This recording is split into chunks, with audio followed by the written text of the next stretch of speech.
Adəm Peyğəmbər alma yediyinə görə cənnətdən qovulub. Onda nəyə görə alma haram deyil?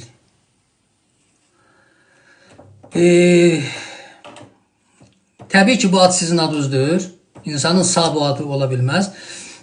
Amma cavab verirəm. İş almada deyil.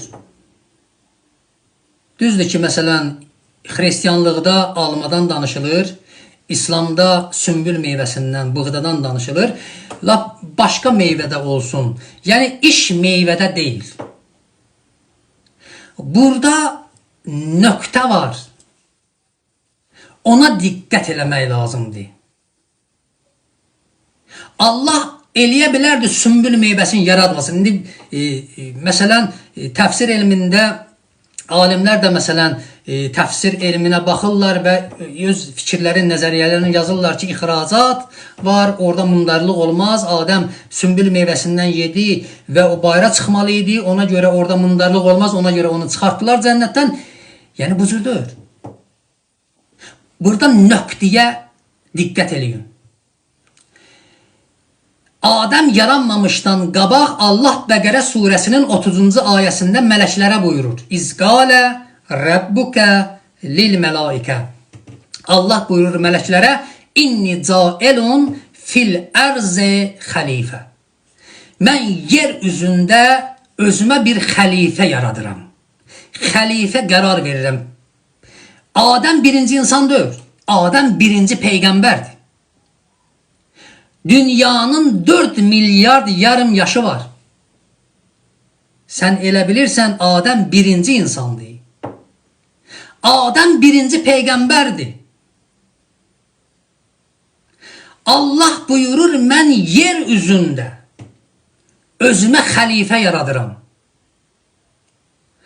Amma Adəm yaranandan sonra Allah onu cənnətə göndərir. Nəyə görə? Çünki əgər Adəmi yaradan kimi dünyaya göndərsə və desə ki, cənnət kimi bir yer, bir bağ düzəltmişəm, çalışın onu qazanın, cənnətə varid olun, onda insanlar deyərdi ki, ilahi, bəs ədalət. Niyə görə? Bizi zillət içərisinə gətirdin, zillət içərisində yarattın. Elə cənnətdə yaradıydın, orada yaşayardıq biz. Allah Adəmi yer səmasına göndərmir. Onu cənnətə göndərir. Adəmi öz iradəsində azad buraxır. Hər şeyi öyrədir Adəmə. Açıq düşmən iblisi göstərir. Burada 3 şey. İblis,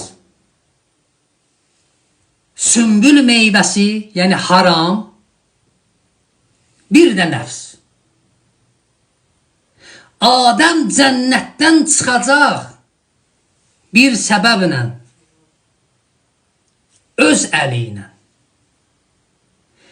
İnsanın imanı güclü olanda nəfs imana qələbə eləyə bilməz. Nəfs imana nə zaman qələbə eləyər? O zaman ki, iman zəifləyər. İman gücdən düşər. Şeytan o qədər vəsvəsi eləyər, iman gücdən düşər. İman güclü olsa, nəfs imana qələbə eləyə bilməz. Adəm, Həzrət Adəm Peyğəmbər öz nəfsinə hakim ola bilmədi. Şeytanın vəsvəsəsi Adəmi azdırdı. Adəm o meyvədən yedi.